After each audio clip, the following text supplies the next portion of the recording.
있습니다. 네, 반갑습니다. 화면 공유를 하고 이제 강의를 시작해 보도록 하겠습니다. 네. 여러분 안녕하십니까? 저는 트렌드 코리아 2025라는 주제로 오늘 1시간 동안 강의를 맡은 한다혜입니다. 만나 뵙게 돼서 너무 영광이고요. 이 귀한 시간을 저에게 또 허락해 주셔서 감사합니다. 이 60분이라는 시간 동안 오늘은 트렌드 코리아라는 책을 한번 낱낱이 파헤쳐 보는 시간을 가져볼 텐데요. 단순히 책을 요약드리기보다는 좀 더 사업 전략 방향성에 맞춰서 우리 소비자들의 변화가 경영 전략, 사업 전략에 어떻게 또 쓰일 수 있는지 그 부분을 초점으로 강의를 진행해 보고자 합니다. 먼저 제 소개를 드릴게요. 저는 트렌드 코리아 시리즈를 같이 공저하고 있고요.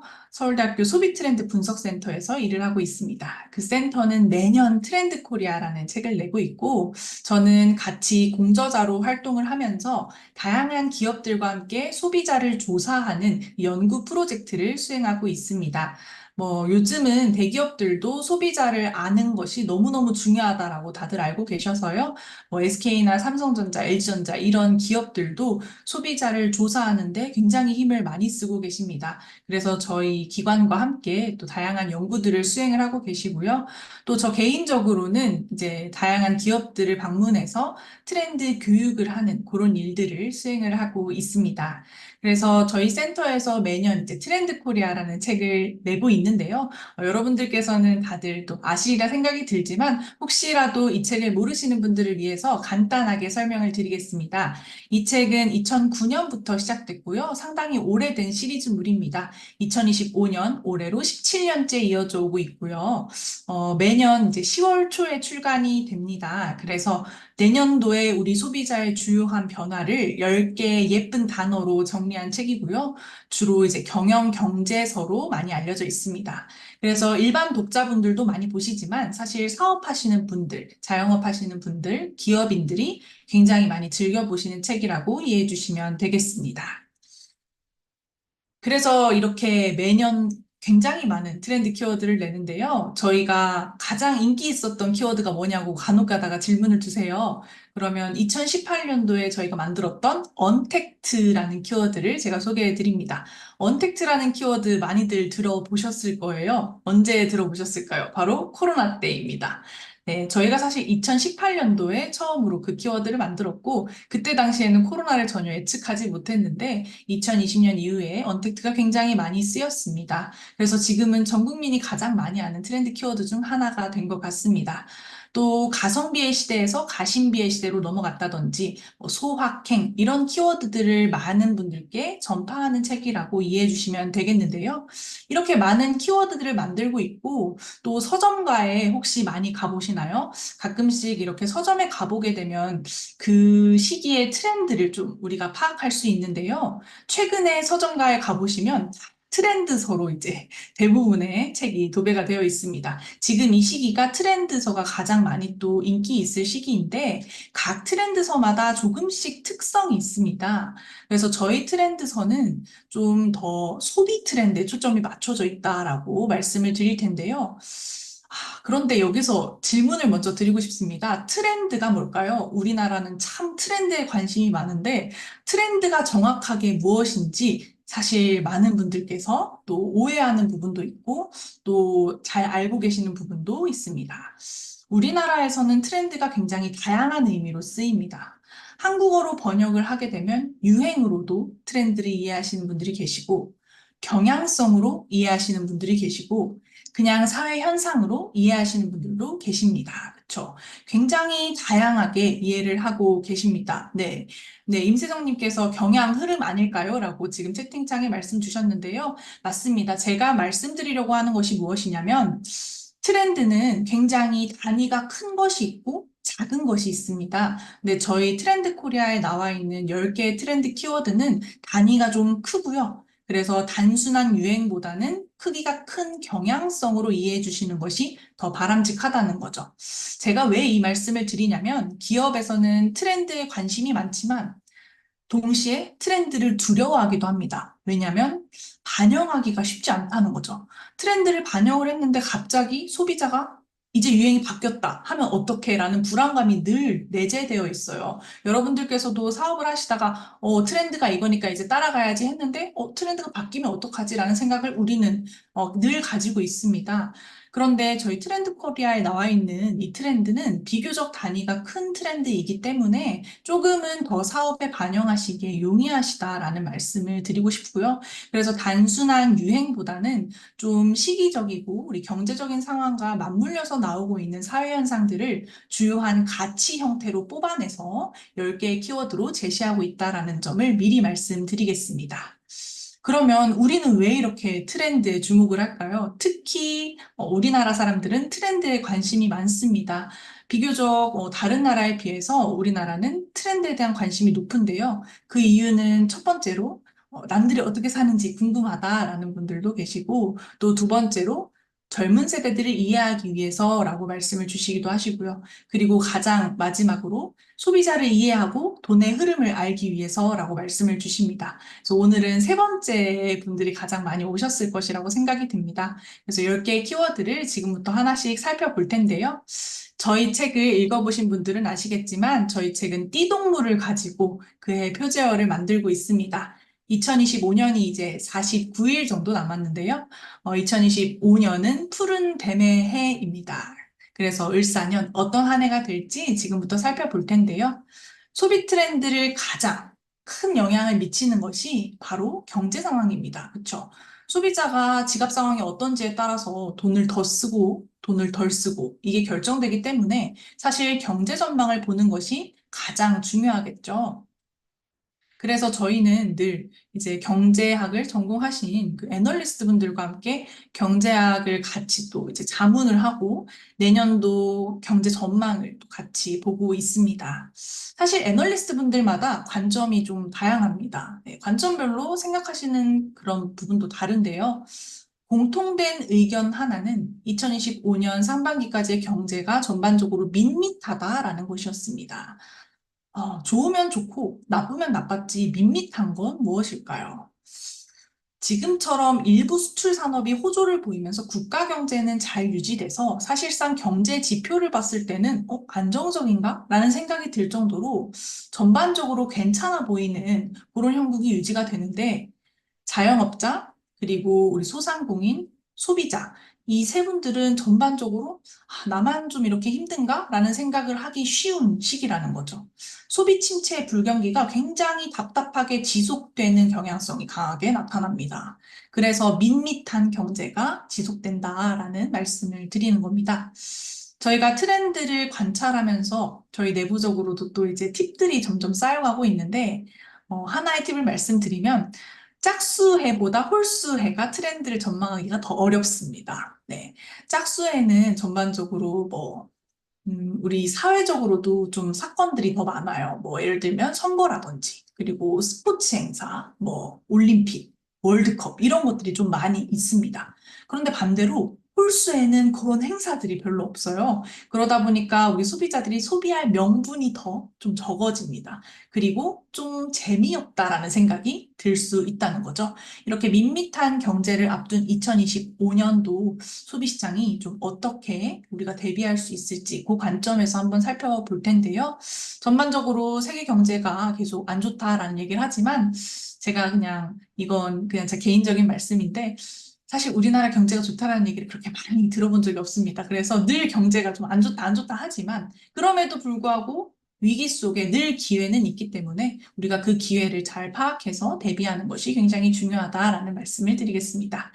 그래서 이 표제어를 가지고 저희가 고민을 하다가 올해는 뱀띠의 해기 때문에 뱀처럼 예민한 감각이 필요하다라고 해서 스네이크 센스라는 표제어를 만들었습니다. 이렇게 지지부진한 정체가 계속되면요, 트렌드를 예측하기 어려운 이유가 소비자의 트렌드가 작아지기 때문입니다. 작고 현재지향적이고 자기중심적으로 바뀌는 그런 현상이 나타납니다. 그래서 좀 작아진 트렌드를 잘 포착하기 위해선 뱀처럼 예민한 감각이 필요하다는 거죠. 그래서 이 예민한 감각, 스네이크 센스, 뱀의 감각이라는 표제어를 가지고 지금부터 10개의 두운을 말씀을 드리겠습니다. 자, 10개나 되기 때문에 여러분들 체력 안배를 잘 하셔서 들으셔야 될 텐데요. 제가 오늘 별표를 크게 5개를 쳐왔습니다. 이 5개를 특히 더 강조드리고 싶은 키워드로 강조드릴 예정이고요.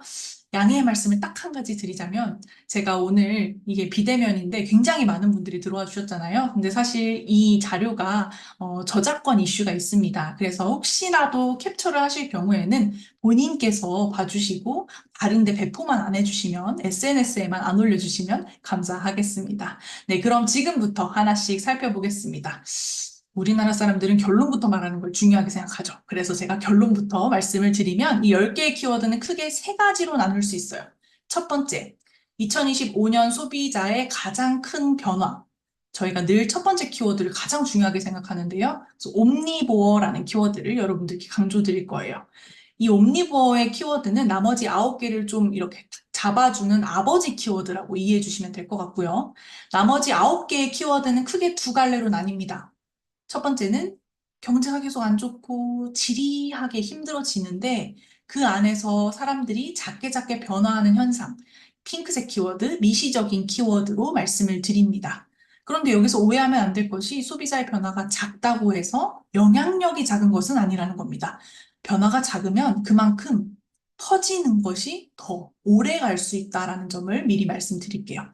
그리고 경제가 어떻든 간에 우리 시장을 주도하는 세력이 또 있습니다. 기술은 여전히 진보하고요. 인구 구조는 변화하고 환경은 악화됩니다. 이런 상황 속에서 나타나는 거시적인 변화를 초록색 키워드로 5가지 제시를 드립니다. 그래서 지금부터 이제 본론으로 들어가서요. 첫 번째 키워드 살펴보겠습니다. 옴니보어라는 키워드인데요. 키워드가 어려워요. 그쵸? 그래서 저희도 참 고민을 많이 했는데 사전적 의미를 먼저 쉽게 말씀드리면 잡식성 인간이라고 이해해 주시면 됩니다. 잡식성 인간이라는 어감이 좀 좋지 않아서 저희가 사회학 용어인 옴니보어를 사용했습니다. 핵심은 무엇이냐면 이제는 고정관념을 버려야 한다 하는 겁니다. 우리가 고객을 생각했을 때 늘 연령, 성별에 따른 고정관념을 갖고 있거든요. 근데 이제는 그 고정관념을 버려야만 하는 때라는 거죠. 이 키워드를 딱 단적으로 말씀드리는 현상이 무엇이냐? 20대와 50대 간의 격차는 줄어들고 50대 안에서의 격차가 늘어난다 하는 겁니다. 그래서 다 같은 50대가 아니라는 거예요. 50대 안에서도 너무 많은 라이프 스타일이 나온다는 거죠. 그래서 어떤 하나의 키워드로 그 세대를 정의하기가 어려워진다라는 그런 말씀을 드리겠습니다. 그래서 지금부터 이제 현상을 통해서 말씀을 드릴 텐데요. 요즘 학교가 좀 바뀌고 있더라고요. 학부모 모임을 여러분 생각해 보시면 어떤 상상이 드시나요?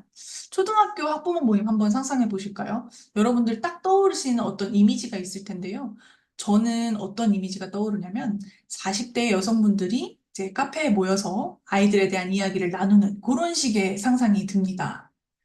그런데 요즘 학부모 모임에 가면 전혀 그렇지 않다는 거예요.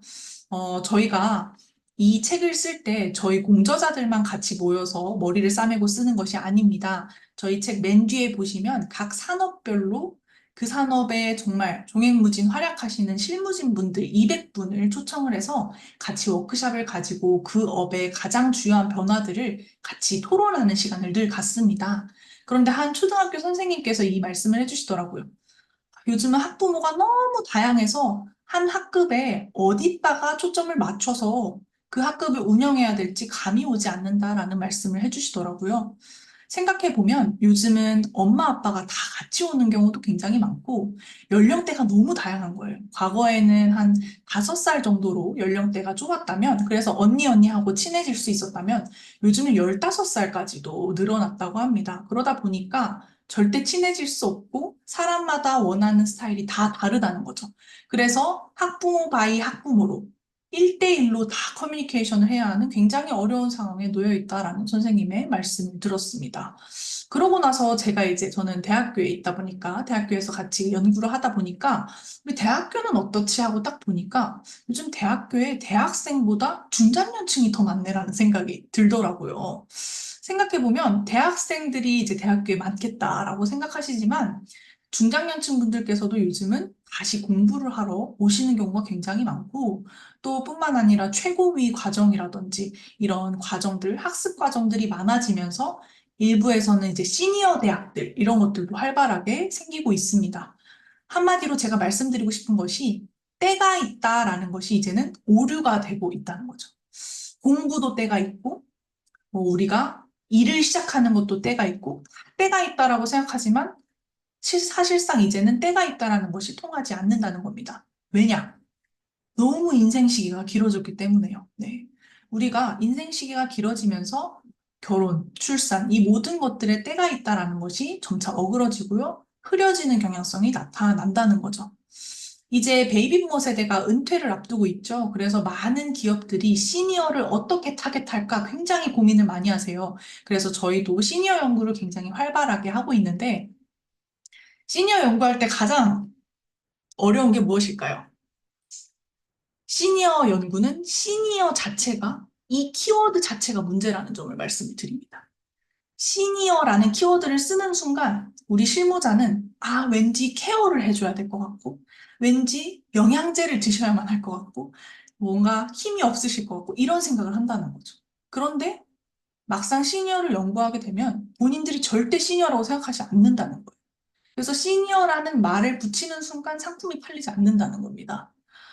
그리고 그들이 어떤 것을 원하냐라고 물어보면 어떻게 여가를 하면서 남은 삶을 보낼 수 있을까? 내가 어떤 공부를 다시 시작할 수 있을까? 다 똑같은 생각을 하고 있다라는 거죠. 그래서 저희가 이 옴니보어에서 꼭 말씀드리고 싶었던 것이 무엇이냐? 이제는 탈세대 인류가 뜨고 있다는 겁니다. 나는 어떤 세대니까, 나는 몇 살이니까 뭘 못해. 이런 생각 자체를 많은 분들께서 이제 하지 않으시는 시대가 됐다는 거죠. 시니어뿐만 아닙니다. 최근에 어린 소비자도 많이 바뀌고 있는데요. 우리 어린 소비자들 굉장히 무시하는 경향성이 강했거든요. 근데 사실 요즘 시장을 주도하는 세력은 중학생들이라고 할 수 있을 정도로 굉장히 이분들의 영향력도 뛰어납니다. 그래서 가장 대표적으로 영향력을 끼치는 시장이 어딘가 봤더니 노화 시장이더라고요. 노화 시장. 예? 10대와 20대가 웬 노화 시장에 영향력을 끼칠까 싶으실 텐데요. 우리가 노화 시장 하면 40대, 50대가 노화를 선도할 거야 라고 생각하지만 실제로 최근에 뷰티 시장, 그리고 뭐 시술 아니면 외식 관련된 노화 시장을 살펴보면 다 10대, 20대가 주도를 하고 있습니다. 일각에서는 베이비 보톡스라는 말도 나옵니다. 10대 후반부터 20대 초반까지 너무 보톡스를 열심히 맞는 거예요. 주름 보톡스를. 이렇게 맞는 이유를 물어보면 천천히 늙고 싶다라고 얘기를 합니다. 그러니까 노화 자체가 이제는 평생의 숙명과 같은 거예요. 슬로우 에이징, 천천히 나이 들고 싶다 하는 이런 식의 움직임이 활발해지면서 내 자원을 최대한 아끼고 싶다라는 그런 마음가짐 때문에 오히려 어릴 적부터 노화를 관리하는 경향성이 강하게 나타난다는 거죠. 그래서 최근에 CJ 제일제당에서는 저속 노화, 천천히 늙게 하는 밥, 햇반을 출시하기도 했습니다. 이런 식으로 연령대 경계가 허물어지고 있고요. 성별도 마찬가지예요. 최근에 프로야구가 인기가 많죠. 이 프로야구를 견인하는 세력이 누구죠? 20대 여성입니다. 그런데 저는 아무리 20대 여성이 견인한다고 하더라도 티켓 구매자는 남성이 많겠지라고 생각을 했어요. 근데 실제로 데이터를 보니까 남성보다 여성이 더 많은 것을 확인할 수 있었고요. 57.4%로 드디어 남성을 추월하는 경향성도 나타납니다. 그래서 탈세대 인류가 떠오른다. 이제는 고정관념을 탈피해서 우리 고객을 봐야 한다라는 중요한 시사점을 갖고 있고요. 이게 이제 타겟을 생각해 보시면 좋을 것 같은데, 우리가 타겟을 생각할 때 늘 습관적으로 생각하는 그 고정관념이 생각보다 뿌리 깊게 박혀 있다라는 말씀을 드립니다. 그런데 이것을 이제는 조금 내려놓고 우리 고객이 진짜 무엇을 생각하고 있고 어떤 니즈가 있는지를 면밀하게 더 좁게 좁게 파악하는 것이 중요하다라는 말씀을 드리겠습니다. 단단한 얼음을 깨는 것이 큰 망치가 아니고 뾰족한 바늘이잖아요. 그래서 우리 타겟을 면밀하게 촘촘하게 파악하는 것이 더욱더 중요해지고 있다라는 말씀 드리면서 두 번째 키워드로 넘어가겠습니다.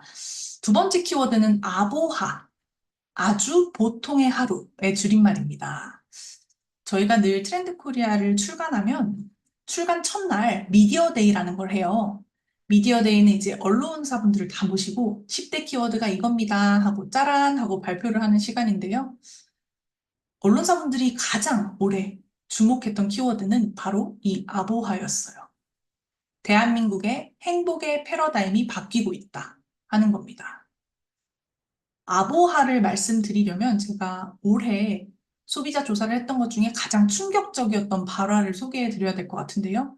저는 올해 수많은 소비자 조사를 했는데 가장 기억에 남는 조사 하나를 꼽자면 2030 여성을 대상으로 한 인터뷰였는데요. 한 분께서 이런 말씀을 하시더라고요. 저 그렇게까지 행복하지 않아도 되는데요. 라는 말씀을 하셨을 때였습니다. 굉장히 충격적이었어요. 행복 지수는 낮더라도 행복을 갈망하는 우리 대한민국, 행복을 원하는 우리 대한민국에서 어떻게 저 그렇게까지 안 행복해도 되는데요? 라는 이런 식의 말이 나올까 좀 의아했습니다. 그래서 저희가 내부적으로 들어가서 연구를 해보니까 정말 이런 분들이 생각보다 많았고요. 이게 확산되는 경향성이 강하게 나타나는 걸 확인할 수 있었습니다. 아보하는 행복을 싫어한다라는 게 아니고요. 너무 행복하거나 너무 불행하지 않아도 된다. 그냥 오늘 하루 잘 보냈으면 그것으로 만족한다 하는 식의 가치관이 바뀌고 있다라는 그런 키워드입니다. 이 키워드를 말씀드리려면 소확행 얘기를 해야 합니다. 작지만 확실한 행복이라는 소확행이라는 키워드가 우리 소비사회를 아주 주도해 왔었는데 사실 요즘 SNS에 해시태그 소확행을 검색해 보시면 작은 행복이 아니에요. 큰 행복으로 바뀌어 있습니다. 뭐 일본에 여행 가서 도쿄 야경을 찍고 해시태그 소확행이라든지 비싼 오마카세를 먹고 해시태그 소확행이라든지 멋진 페스티벌에 가서 해시태그 소확행 이런 식으로 소확행을 좀 대확행, 큰 행복화하는 그런 경향성이 강하게 나타나는 거예요. 그러다 보니까 우리 소비자들이 피로감에 쌓이기 시작합니다. 내가 뭔가 이 행복을 자꾸 과시해야만 내가 진짜 행복한 사람인 것만 같은 그런 착각에 빠진다. 그래서 이게 너무 피로하다 해서 SNS를 좀 끊어야겠다 하는 이런 식의 움직임까지 발생을 하는 것을 확인할 수 있었습니다. 그래서 이 아보아는 미리 말씀드리면 조금 논쟁적인 키워드입니다. 그래서 언론에서 더 반응을 했겠죠. 우리나라의 원대함이 사라지고 있다라는 좀 무거운 그런 배경을 가진 키워드이기도 하지만 또 동시에 반대쪽을 살펴보면 그만큼 사람들이 많이 지쳐 있다라는 것을 의미하는 키워드이기도 합니다. 그래서 이 아보아 시대의 소비는 어떻게 바뀔까요? 소비를 아예 안 하진 않죠. 그렇죠? 우리는 소비사회이기 때문에 소확행이 명품 립스틱을 많이 산다면 아보아는 고급 치약을 많이 산다. 이 말씀을 드릴게요. 우리 아메이에서는 또 치약이 좀 굉장히 대표적인 상품이잖아요. 이 치약은 막 과시를 할 만한 그런 상품은 아니에요. 이 치약을 막 SNS에 올리고 이러진 않죠. 그런데 아침, 점심, 저녁 이 세 번 쓰면서 내가 늘 상쾌하게 이를 닦으면서 만족하는 그것으로 됐다 하는 나에게 집중하는 움직임이 굉장히 강하게 나타난다는 거예요. 그래서 이 고급 치약이 요즘 굉장히 잘 나간다는 겁니다. 어떤 젊은 세대들이 좋아하는 트렌드를 파악하기 위해서는 그 좀 잘 나가는 백화점의 지하 1층을 가보시면 느껴져요. 그 잘 나가는 지하 1층에 어떤 것들이 팔려지나 하면 보면 그 트렌드를 좀 파악할 수 있는데 여의도에 이제 대표적으로 더현대 서울이 있죠. 그 백화점에 최근에 재미있는 팝업 스토어가 하나 열렸습니다. 바로 수건 팝업 스토어였어요. 그렇게 비싼 백화점에서 수건을 팝업한다는 것 자체가 과거에는 말이 안 됐었던 일이었는데 이 수건이 굉장히 잘 나갔다는 거예요. 수건도 사실 SNS에 올릴 만한 상품은 아니거든요. 근데 이것을 사서 내가 기분 좋았으면 그것으로 됐다 하는 나지향적인 움직임이 많이 드러나고 있다는 거죠. 스포츠도 바뀌었습니다. 골프랑 테니스 치던 우리 젊은 세대들이 지금 다 어디로 갔죠? 러닝으로 갔습니다. 열심히 뛰고 있는데요. 인증하거나 막 그런 식의 행동보다는 정말 훈련하고 내가 오늘 잘 운동했다. 그것으로 만족한다. 이런 식의 경향성이 뚜렷하게 나오고 있습니다. 그래서 아보하는 우리 사건, 사고가 너무 많고 갈등이 너무 많은데 이 하루 속에서 내가 무탈하게 보냈으면 그것으로 나는 충분하고 오늘 하루 잘 살았다 하는 나를 응원하는 식의 그런 식의 아보아가 등장하고 있다라는 겁니다. 마케팅적인 측면으로 좀 활용을 해보시면 좋을 것이 이 아보아가 행복을 원하진 않는데 행운은 또 원해요. 그래서 요즘 젊은 세대들 가운데 그리고 이제 좀 연령대가 확장되는 경향성도 있는데요. 운세가 좀 많이 잘 팔리는 경향성이 나타납니다. 운세를 맹신하는 건 절대 아니에요. 오해하시면 안 되고요. 운세를 보면요. 좋은 얘기가 많습니다. 아, 뭐 오늘 하루 잘 되실 거라고. 아니면 오늘 노란색 상의 입으면 더 잘 되실 거라고.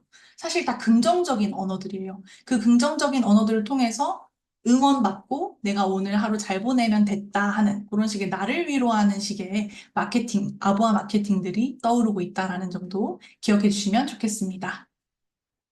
실제로 데이터를 보면 평범하다, 보통이다, 이런 식의 키워드는 과거에 부정적으로 쓰였어요. 평범해, 이렇게 우리가 좀 부정적으로 쓰였는데 요즘은 이 평범이 얼마나 달성하기 어려운 것인가. 많이들 공감을 하시면서 평범하다라는 것이 좋아지는 그런 현상들이 발생을 해요. 그리고 평범과 보통과 가장 크게 또 관련이 있는 것이 가족이라는 키워드입니다. 그래서 가족, 평범한 일상과 관련된 그런 키워드들이 주요하게 또 성장하고 있습니다. 자, 다음 키워드. 토핑 경제입니다. 늘 우리는 히트 상품을 만들고 싶어 하는데요. 근데 이 히트 상품 만들기가 참 어렵죠. 그래서 히트 상품, 요즘 사람들이 좋아하는 상품들의 공통점을 보면 좀 더 새로운 것들을 이해할 수 있는데요. 요즘 10대가 좋아하는 외식 상품들, 마라탕, 유화정, 버블티. 이 세 가지의 공통점이 뭘까요? 마라탕, 유화정, 버블티. 바로 내 맘대로 먹을 수 있다는 겁니다. 내 맘대로 조합해서 내 맘대로 먹을 수 있다. 이 내 맘대로라는 것이 굉장히 중요한 키워드로 떠오르고 있습니다. 외식에서는 옛날부터 토핑이 중요했는데 저희가 토핑 경제를 2025년에 만든 이유는 이게 이제 단순히 외식어뿐만 아니라 모든 산업에서 나 맞춤, 맞춤형이 굉장히 중요한 키워드로 작용을 하고 있다는 거죠. 그래서 오히려 본질적인 부분보다도 얼마나 이게 내 맘대로 할 수 있느냐, 얼마나 나한테 맞춰주느냐 하는 부수적인 요소가 더 각광을 받으면서 새로운 경제적 효과를 창출한다 하는 이런 식의 시장의 변화를 토핑 경제라고 이름을 붙였습니다. 현상들을 통해서 말씀을 드리면요. 첫 번째는 요즘은 상품을 그냥 사서 쓰질 않아요. 사고 나서 늘 꾸며요. 네. 그래서 내 맘대로 꾸미는 꾸미기 열풍이 참 오랫동안 지속이 되고 있는데요. 학생들 가방 보시면 저거 안 무겁나 싶을 정도로 키링이 주렁주렁 달려 있습니다. 그렇죠? 뿐만 아니라 요즘은 텀블러도 텀꾸라고 해서 텀블러를 꾸미는 이런 경향성도 나타나고 신발도 그냥 안 신어요. 신발도 꾸밉니다. 네. 다양한 것들을 이렇게 꾸미는데 꾸미는 이유를 들어보면 내 것이라는 상징을 이렇게 딱 부여하는 거죠. 그래서 이게 나만의 상품이 되겠다 하는 이런 식의 상징적인 의미를 부여한다는 겁니다. 상품이 최고인 게 좋았어요. 옛날에는.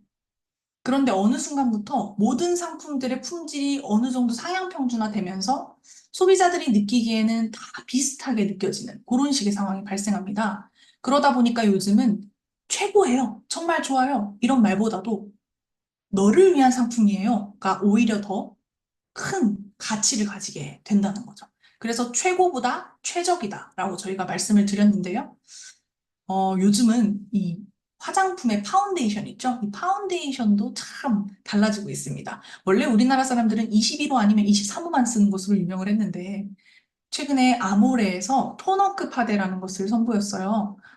250가지의 색상을 가지고 있습니다. 그래서 카메라로 찍어가지고 색상을 분석을 하는데요. 제가 직접 찍어보니까 저는 22.5C1 컬러더라고요. 이 컬러 이름도 굉장히 길어요. 네, 0.5까지로 단위가 이렇게 나뉘어져 있습니다.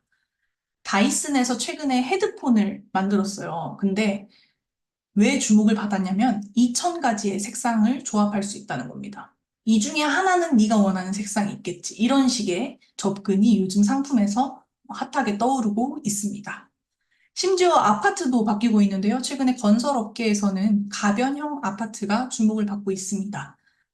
아파트는 그냥 리모델링 하면 되는 거 아닌가 싶으실 텐데요. 사실 리모델링도 한계가 있죠. 벽을 무너뜨릴 순 없었습니다. 근데 최근에는 두꺼운 벽을 전부 다 바깥으로 몰고 최대한 이 안에는 내가 원하는 대로 다 바꿀 수 있는 그런 식의 가변형 아파트가 새로운 패러다임으로 또 등장을 하고 있고요. 자동차 같은 경우도 요즘은 모듈이 떠오르고 있어요. 모듈. 그래서 내가 주말에는 캠핑을 가는데 그럼 캠핑 모듈을 장착하게끔 이런 식으로 모듈 형식으로 또 상품이 나와서 크게 큰 사랑을 받고 있습니다. 이 토핑 경제는 사실 기업 입장에서, 공급자 입장에서는 굉장히 비용이 많이 발생하는 좀 어려운 그런 상황에 있습니다. 그럼에도 불구하고 토핑 경제가 앞으로 큰 메가 트렌드로 확장될 가능성이 높은데요. 그 이유는 AI 기술, 3D 프린팅 기술, 이런 기술들이 이제 활성화되면서 실시간 주문 제작이 가능해지는 그런 상황이 많이 벌어지고 있기 때문이에요. 요즘 여러분 마케팅 통해서 많이 보셨을 텐데 안경도요, 그냥 내 마음대로 이렇게 하면 바로 제조해서 보내주고요. 신발도 그때그때 바로 3D 프린팅 이렇게 해서 제조를 해서 보내줍니다. 이런 식의 상품들이 더욱더 각광을 받으면서 기업 입장에서는 이런 기술을 더 투자할 수밖에 없고 그러다 보니 이게 메가 트렌드로 확장되는 경향성이 나타난다는 거죠. 그래서 핵심은 소비자가 상품을 재해석할 수 있도록 이런 생태계를 조성하는 것이 필요하다라는 그런 시사점이 있는 키워드입니다. 네 번째 키워드는 간단하게만 할 텐데요. 기술 키워드입니다. 얼굴 관련된 기술이 중요해지고 있다 하는 거예요. 우리 기술이 고도화되면 소비자는 좋을까요? 생각보다 그렇지 않습니다. 왜냐하면 기술이 고도화되면 여러분 가전 한번 구매해 보시면 느끼시잖아요. 그 사용 설명서가 거의 무슨 백과사전만 하죠. 네. 그거 읽으시는 분들 거의 없을 거예요. 우리가 그걸 읽지 않아도 대강 이렇게 이걸 누르면 되겠지. 이런 게 중요해집니다. 그래서 기술이 고도화될수록 제품의 행동 유도성이 중요해집니다. 대강 우리가 예를 들면 해외 호텔에 갔을 때 커피 캡슐 머신을 이제 딱 사용하려고 하는데 사용 설명서를 읽지 않아도 캡슐을 여기에 넣으면 이걸 누르면 나오겠지? 이렇게 생각이 드는 이 행동 유도성이 제품에서 굉장히 중요해지는데요. 그러다 보니까 표정도 같이 또 인기를 끌고 있습니다. 제품에 표정이 들어가면 정보가 훨씬 더 직관적이라는 거예요.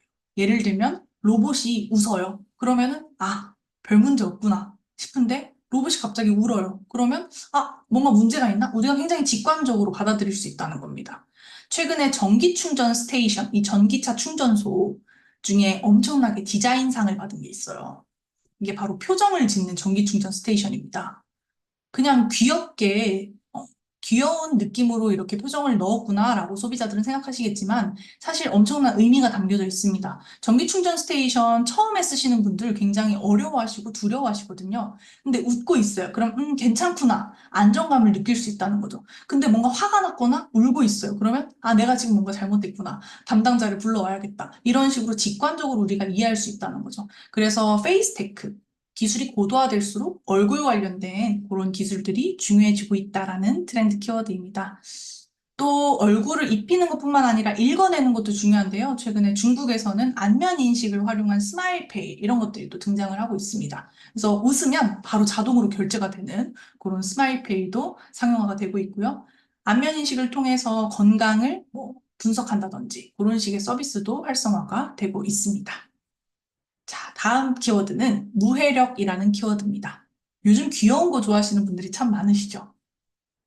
먼잡귀라고 뭔가 작고 귀여운 것의 줄임말입니다. 이 먼잡귀가 참 사랑을 받고 있는데 근데 귀여운 걸 좋아하는구나 하고 그치면 안 돼요. 생각보다 귀여운 걸 좋아하는 이 현상이 내면을 들여다보면 좀 많이 다른 특성들이 나타납니다. 귀여운 것의 대명사가 아기죠. 요즘 유튜브 들어가 보시면 아기 콘텐츠가 늘 너무너무 큰 사랑을 받고 있는데, 최근에 국내 인플루언서 중에 가장 성장세가 높은 인플루언서들을 딱 추리면 거의 대부분 아기 유튜버들이 등장해요. 근데 이 아기 유튜버들 콘텐츠 많이 보시는 분들은 아시겠지만, 댓글 보시면요. 그냥 귀엽다란 얘기를 안 해요. 사람들이 다, 아, 우리 애기는 이렇게 오늘 행복한 하루를 살았구나. 이모는 이렇게 힘든데 너가 행복하면 됐어. 이런 식의 발언을 합니다. 무슨 말이냐면, 나는 이렇게 힘들지만 너를 통해서 내가 힐링해. 너가 참 무해해서 나에게 힘이 돼. 라는 말을 하는 거예요. 은연중에. 무해한 것. 해를 끼치지 않는 안도감이 나에게 큰 힘이 되고 있다 하는 겁니다. 그래서 이 무해한 상품들이 사랑을 받는 경향성이 강하게 나타나고 있습니다. 역설적으로 어떤 한 사회가 굉장히 갈망하는 요소는 그 사회가 가장 결핍되어 있는 요소다라는 말을 합니다. 우리가 무해함을 굉장히 갈망한다는 건 그만큼 사회가 유해한 환경으로 좀 많이 점철되어 있다라는 건데요. 최근에 귀여운 것들을 막 사서 모은다든지 아니면 자연이 굉장히 또 인기를 누린다든지 아기 콘텐츠를 사랑한다든지 이런 무해한 특성들이 사랑을 받는 이유가 바로 사람들이 거기서 쉼을 얻고 힘을 얻는 그런 현상이 나타나고 있기 때문이라는 거죠. 그래서 무해함은 단지 귀여운 게 아니고 이 세상을 살아남는 생존의 비결이 되고 있다라는 점을 말씀을 드리겠습니다. 반딧불이 축제가 올해 참 인기가 많았어요. 매년 열리는 축제인데 왜 하필 올해 이렇게 인기가 있었나 생각을 해보면 반딧불이는 생각만 해도 참 무해해요. 이런 무해한 자연들이 크게 각광을 받고 있다는 것을 또 우리가 이해할 수 있겠습니다. 자, 실제로 무해하다라는 이 표현 자체가 요즘 많이 쓰입니다. 무해한 땡땡, 무해한 상품. 이런 무해하다라는 키워드가 소위 말해서 굉장히 잘 팔리는 키워드로 요즘 마케팅으로 많이 활용되고 있다는 점도 기억해 주시면 좋겠습니다. 자, 그라데이션 K입니다. 이제 별표가 들어가 있는 이 키워드인데요. 저희가 트렌드 코리아 쓰면서 최근 3년 동안 가장 많이 들었던 질문 중에 또 하나가 왜 K 관련된 콘텐츠 키워드가 없어요? 라는 질문이었습니다. 최근에 드디어 내수시장에서 K 관련된 주요한 변화들을 또 포착할 수 있게 돼서 저희가 드디어 K 관련된 키워드를 만들었습니다. 우리는 늘 무엇이 K인가라는 생각을 해요. 이분법적으로 K를 생각하는 경우가 많습니다. Do you know 김치? Do you know 강남 스타일? 이렇게 우리는 늘 Do you know K? 이렇게 얘기를 하는데 그것 자체가 이분법적으로 K다 아니다 이렇게 생각하는 경향성이 있다는 거고요. 여러분들 다들 그러시겠지만 저도 어릴 적에 단일 민족 국가라는 이런 교육을 받고 자란 세대죠. 그래서 그 단일 민족 국가라는 그 교육 체제 아래서는 K다 아니다 이게 굉장히 이분법적이었어요. 근데 최근에 초등학교 다문화 교육 시간에 수업 자료를 보면 여러분 요 오른쪽에 이 이미지 한번 봐주세요. 이 오른쪽에 4명 중에 어떤 사람이 한국인일까요? 이 4명 중에 한국인은 누구일까요? 제가 이 질문을 드리면 거의 한 80%가 오답을 지금 내놓고 있더라고요. 제가 강의를 다녀본 결과 4명 중에 누가 한국인일까라고 질문을 드리면 2번인가? 3번인가? 막 이렇게 얘기를 하시는데 정답은 뭐죠? 당연히 전부입니다. 전부. 네. 이제는 전부가 다 한국인이다라는 말씀입니다. 네. 4명 다라는 거죠. 그래서 연속적인 그라데이션의 개념으로 우리가 이해를 해야 한다는 겁니다. 우리는 이제 OECD 국가 기준으로 다문화 국가가 됐기 때문에요. 인구 5% 이상 외국인이면 다문화 국가다라고 정의를 하고 있는데 우리가 드디어 5%가 넘어섰고요. 그래서 다문화 국가가 됐습니다. 실제로 요즘 학교에서는 다문화 학부모 알림장 서비스를 하기도 해요. 산업 현장에서는 다국어 번역해 주시는 통역가분들을 상시로 배치해 두고 있습니다. 뿐만 아니라 회사에서도 외국인 채용이 아주 잦아지고 있어요. 실제로 삼양식품 같은 경우는 여러분들 다들 아시겠지만 불닭볶음면이 엄청나게 큰 인기고 해외 시장이 국내 시장보다 훨씬 크기 때문에 외국인을 채용하는 것이 너무나 당연합니다. 그런데 우리는 지금까지 외국인을 채용한다고 하면 우리 고정관념에 선입견이 있거든요. 근데 이제는 그런 식의 선입견이 통하지 않는다는 겁니다.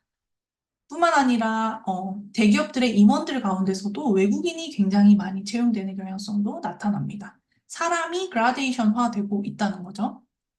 또 두 번째로 문화 그라데이션이 되고 있다. 어떤 특정한 K 상품이 잘 팔리는 것을 넘어서서요. 이제는 K 라이프 스타일이 그냥 해외에서 적극적으로 쓰입니다. 예를 들면 불닭볶음면 너무 맛있죠. 이런 식의 접근이 아니고 이제는 몽탄 신도시가 생긴다든지. 몽탄 신도시 혹시 들어보셨나요? 몽골에 동탄과 똑같이 생긴 신도시가 있어요. 그래서 한국식 아파트, 그리고 심지어 CU 편의점 이런 것들이 있고요. 이사 업체도 한국식 브랜드가 또 인기를 끈다고 해요. K 라이프 스타일이 아예 이 나라에 또 인기를 끈다는 거죠. 또 요즘은 우리나라가 치안이 좋다 보니까 프로파일링 기법, 수사 기법 이런 것들을 세트로 수출을 하기도 하고요. 미국에서는 최근에 또 K 카페가 인기를 끌고 있습니다. K 카페 특성이 있더라고요. 디저트가 아주 화려하다는 거예요. 네, 이런 식의 굉장히 세트로 팔리는 아예 문화가 글로벌화되는 그런 식의 경향성이 강하게 나타난다는 거죠. 마지막으로 시장 그라데이션입니다. 우리 국내에 방문하는 외국인, 우리 국내에 체류하고 있는 외국인이 새로운 우리의 고객이 될 수 있다라는 그런 시사점을 가진 게 이 그라데이션 K입니다. 홍대의 유명한 헤어샵, 건대의 유명한 퍼스널 컬러 진단 매장, 성북구의 한 세신샵, 이 세 가지 매장의 특징이 무엇일까요? 공통된 특징은 외국인이 훨씬 더 한국인보다 많이 방문하는 매장이라는 겁니다. 우리 외국인분들께서 과거에는 패키지 여행 상품으로 오셨다면 요즘은 다 자유여행으로 오시면서 실제로 우리 소비의 카드사 데이터를 보면요. 외국인의 소비액이 엄청나게 증가를 하고 있어요. 그러다 보니까 이제는 무시할 수 없는 그런 고객이 되고 있고요. 여행 온 김에 한국 뷰티 체험한다든지 여행 온 김에 뭐 세신샵을 간다든지 이런 식으로 국내 관광객을 대상으로 한 이런 식의 사업들도 활발하게 또 진행이 되고 있습니다. 그래서 한 김밥집 기업 사장님을 뵀는데 할랄 인증을 시도하고 있다고 하시더라고요. 우리나라에서 할랄 인증을 사실 많이들 하지 않으시잖아요. 근데 외국인이 우리나라에 방문했을 때 김밥을 너무 먹고 싶은데 할랄 인증이 된 김밥이 없어서 굉장히 힘들다라고 얘기를 해서 할랄 인증을 받으려고 한다라고 얘기를 주셨습니다. 이런 식으로 이제는 외국인을 대상으로 한 시장에도 우리가 좀 더 귀를 기울여야겠다. 왜냐? 외국인은 이제 이웃이고 우리의 고객이기 때문이다라는 말씀을 드리겠습니다. 일곱 번째 키워드는 물성 매력입니다. 손에 잡히는 걸 물성이라고 하는데요. 마케팅 키워드고요. 굉장히 중요한 시사점이 담겨 있습니다. 손에 잡히는 물성은 인간의 본능입니다. 우리 아기가 태어나면 바로 잡기 반사부터 시작해요.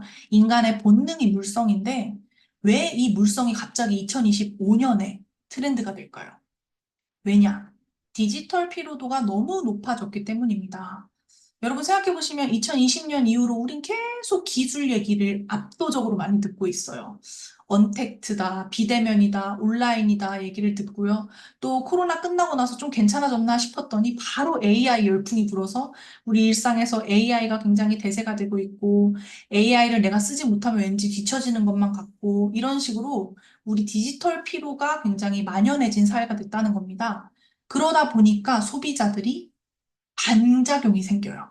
아날로그에 대한 욕망이 드러난다는 거죠. 그래서 물성이 굉장히 중요한 가치로 부상하고 있다는 겁니다. 마케팅 키워드라고 말씀을 드린 이유는 손에 잡히는 것이 굉장히 이제 소비자들에게 큰 사랑을 받는다는 거예요. 그래서 브랜딩을 할 때 단순히 우리 제품 좋아요, 좋아요 얘기하기보다는 정말 손에 잡히는 체험을 할 수 있도록 해주는 것이 훨씬 더 유리해지는 경향성이 나타난다는 거죠. 예를 들면 현대건설에서는요. 우리가 정말 안전한 근무 환경을 만들고 있어요라고 소비자에게 얘기하고 또 임직원분들에게도 계속 얘기를 했대요. 그런데 전혀 공감이 되질 않았다고 합니다. 그러다가 코오롱이라는 패션 회사랑 함께 협업을 해서 워크웨어라는 옷을 만들게 돼요. 일할 때 입는 아주 탄탄하고 질긴 옷을 만든 거예요. 그러고 나서 여기는 이런 워크웨어를 만들 정도로 안전에 진심이구나 라고 사람들의 생각이 180도 바뀌었답니다. 이게 무슨 말이냐면 물성이 그만큼이나 중요하다는 거예요. 100마디 말보다 어떤 하나의 물건, 우리가 손에 잡히는 어떤 물성을 통해서 훨씬 더 쉽게 체감을 할 수 있다는 거죠. 또 대표적인 사례로 추석에 제가 봤었던 사례를 하나 소개해드리고 싶은데요. 우체국에서 용돈 배달 서비스를 하는 거 혹시 아시나요? 제가 이번 추석에 보고 너무 깜짝 놀랐는데 21세기에 계좌이체가 되는 이 상황에서 웬 용돈 배달 서비스인가 싶었습니다.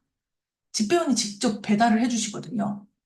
근데 너무 이상하게 느껴졌어요. 근데 제가 이걸 이상하다고 저희 아버지께 얘기했더니 네가 그래서 안 된다라는 얘기를 하시더라고요. 이게 무슨 말이냐면 띠링하고 그냥 계좌이체해서 용돈을 보내는 것보다 정말 집배원이 방문해서 빳빳한 그 지폐로 용돈을 배달하면 부모님이 느끼는 감정이 다르다는 거죠. 네. 그게 바로 물성의 힘이라는 겁니다. 근데 디지털 피로가 더 심해지면서 이런 경향성이 젊은 세대에게도 나오고 있다는 거죠. 여러분 생각해 보시면 놀이동산 가면 우리 그렇게 비싼 기념품 왜 살까요? 에버랜드 나오면 바로 다 벗어 던지는 그 기념품. 어디 갔는지도 모르는 그 기념품을 왜 비싼 돈 주고 살까요? 좋았던 기억을 상품이라는 물성으로 갖고 싶기 때문이겠죠? 그래서 이 물성이 최근에는 더욱더 중요한 가치로 부상하고 있다. 그래서 여러분들도 고객을 대할 때, 뭐, 사실 많이 지금 비대면화 되셨을 것 같아요. 코로나 이후로 많은 마케팅들이 비대면화 되고 있거든요. 그런데 오히려 온기를 나눠주는 이런 식의 터치들이 가끔씩은 훨씬 더 큰 감동을 주고 또 새로운 고객의 또 접점이 될 수 있다라는 말씀을 드리겠습니다. 여덟 번째 키워드는 기후 관련된 키워드인데요. 기후가 위기가 되면서 많은 기업들이 지금 기후 리스크를 대응하기 위해서 노력하고 있습니다. 과거의 기후는 이제 북극곰, 어떡하냐, 이렇게 생각을 했는데, 이제는 이게 기업의 매출과 직결되는 경향성이 강해지면서 많은 기업들이 실제적으로 대응을 해야겠다라는 관점으로 바뀌고 있다는 거죠. 그래서 대표적으로 소비자들이 일단 많이 바뀌었죠. 여름이 길어지면서 레이니룩이라고 장마철에 신는 뭐 장화라든지 양우산, 우비 이런 것들이 이제 일상화됐고요. 또 휴양지도 바뀌었습니다. 열대 해변 이런 데를 굉장히 좋아하던 우리 사람들이 요즘은 시원한 곳을 그렇게 많이 찾으세요. 그래서 쿨케이션이라고 해서 일본 삿포로라든지 호주, 캐나다, 북유럽 이런 데가 큰 사랑을 받고 있습니다. 그러니까 날씨가 소비 생활도 바꿔놨다는 거예요. 그런데 기업들도 이에 좀 대응을 하고 있는 것이요. 최근에 미국의 한 보험이 출시됐는데 큰 사랑을 받았어요. 센서블 웨더라는 기업에서 여행자 보험을 출시했는데 여행을 갔다가 비가 오면 너무 슬프잖아요. 비가 오면 묻지도 따지지도 않고 그냥 보험금을 지급하는 겁니다. 그래서 소비자들이 엄청나게 큰 호응을 했고 최근에 기업이 이제 폭염보험도 내겠다. 너무 더워지면 그때도 보험금을 드리겠다 해서 또 큰 사랑을 받기도 했습니다. 이렇게 지금까지는 본 적 없는 기후와 관련된 새로운 상품들이 또 떠오르고 있다는 거죠. 뿐만 아니라 양궁 대표팀 올해 정말 올림픽에서 큰 사랑을 받았는데 이 양궁 대표팀이 쓴 모자의 비밀을 혹시 아시나요? 이 모자가 현대차가 기술을 활용을 해서 모자를 쓰면 5도가 바로 낮아지는 굉장히 시원해지는 효과가 있는 신상품이었어요. 사실 콜라보를 통해서 이제 코오롱이랑 이 상품을 만들었는데 이게 비결이 풀리자마자 엄청나게 많은 분들께서 이제 중고거래에서 이거 어떻게 구할 수 없냐라는 그런 식의 얘기를 하셨다고 합니다. 그러니까 지금까지 본 적 없는 새로운 기후 관련된 상품들이나 비즈니스가 요즘 다시 또 떠오르고 있다라는 말씀을 드리겠고요. 아홉 번째 키워드는 공진화 전략입니다. 함께 성장해야 한다. 저희가 경영 전략 키워드를 늘 하나씩 넣고 있어요. 그런데 올해는 저희 공저자들이 다 공진화 전략을 이제 꼭 키워드로 만들어야겠다라고 생각을 했거든요. 이제는 혼자 살 수가 없는 시대가 되지 않았나. 혼자서 비즈니스 하기가 정말 쉬운 시대가 아니다라는 얘기를 많이들 했습니다. 생각해보시면 과거에는요, 자동차 기업을 봐도 자동차 그냥 잘 만들어서 잘 값싸게 팔면 그럼 잘 팔렸어요.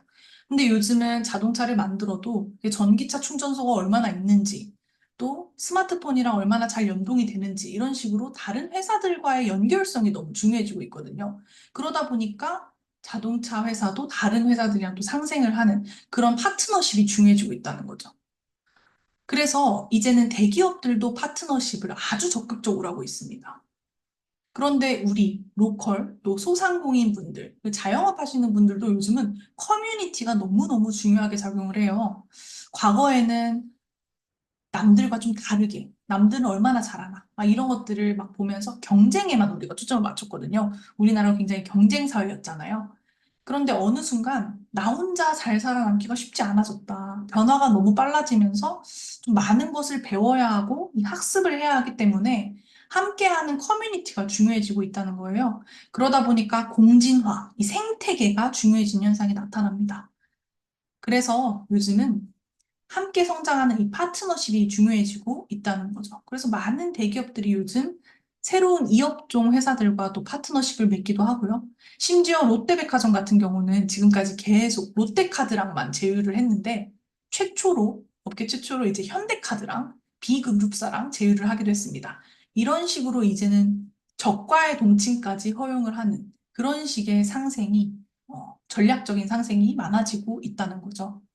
그래서 이제 공진화 전략이 아주 당연해지는 현대 비즈니스 사회에 단순히 우리 다 같이 잘해봅시다가 아니고 좀 정확한 목표를 가지고 커뮤니티를 운영하게 되면 이 공진화에서 굉장히 좋은 성과를 가져올 수 있다 하는 것을 말씀드리고 싶었습니다. 그래서 오늘 제가 앞전에 봤던 인터뷰도 이 공진화와 좀 비슷한 결을 하는 것 같은데 이런 식으로 함께 같이 공부하고 진화하는 이런 전략들이 최근에 비즈니스 가운데서도 크게 또 각광을 받고 있다라고 말씀을 드리고요.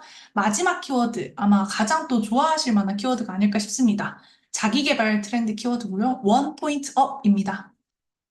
지금 도달 가능한 딱 한 가지의 목표를 세워서 집중해서 나다움을 잃지 않는 자기계발이 뜨고 있다 하는 거예요. 과거의 자기계발서는 어떤 식의 인기가 있었냐면 부동산으로 100억 벌기 막 이런 자기계발서가 인기가 있었어요. 사실 부동산으로 100억 벌기 이런 것들은 참 달성하기 어려운 목표잖아요. 근데 최근에 자기계발 패러다임이 어떻게 바뀌고 있냐면 경기가 안 좋아지고 또 아보화 사람들이 지쳐 있고 하다 보니까 성취가 가능한 정도의 목표를 애초에 설정하는 경향성이 굉장히 강해지고 있습니다. 작은 목표를 정해서 그 목표를 향해서 성장을 하려는 그런 식의 경향성이 각광을 받고 있다는 거죠. 그래서 원 포인트 업, 딱 하나만 포인트 업 하자 하는 식의 성장이 강하게 나타나고 있다는 거죠. 이 원 포인트 업의 특성은 딱 두 가지입니다. 첫 번째, 내가 뭘 잘하는지 알아야 된다. 나다움을 찾아야 된다는 거죠.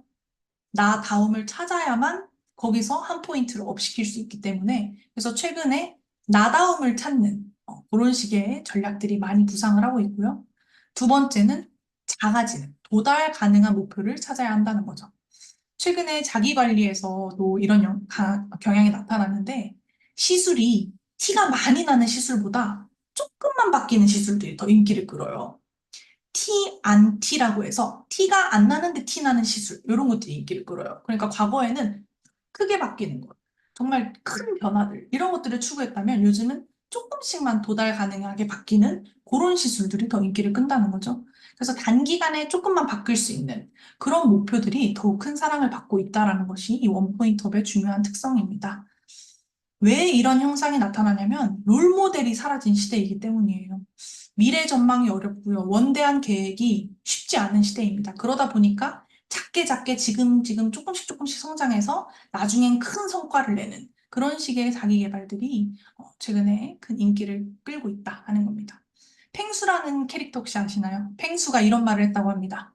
누구나 잘하는 것이 분명히 있다. 그 잘하는 것을 조금 더 잘하면 되는 것이다. 라는 말을 했다고 합니다. 이 시대에 딱 맞는 패러다임이 아닐까 싶은데요. 오늘 이렇게 10개의 키워드를 짧게나마 살펴봤고, 제가 마지막으로 요 말씀드리고 마무리할까 합니다. 원대한 계획이 사라진 시대라고 방금 말씀을 드렸는데, 사실 계획하기가 너무 어려워진, 지금 한 치 앞을 내다보기 힘든 상황이고요. 2025년 경제도 그렇게 좋지 않을 전망이라는 말씀을 드렸습니다. 그렇지만, 그런 가운데서도 늘 기회는 있고, 그 기회는 누가 잡는지 보면 늘 먼저 실천하는 사람이 잡는다 하는 겁니다. 공자님께서 이런 말씀을 하셨더라고요. 큰 산을 옮기고 싶거든 작은 돌을 드러내는 일부터 시작하라.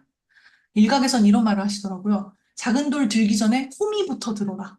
그만큼 실천이 중요하다는 거예요. 그래서 여러분 2025년도 이제 얼마 남지 않았는데요.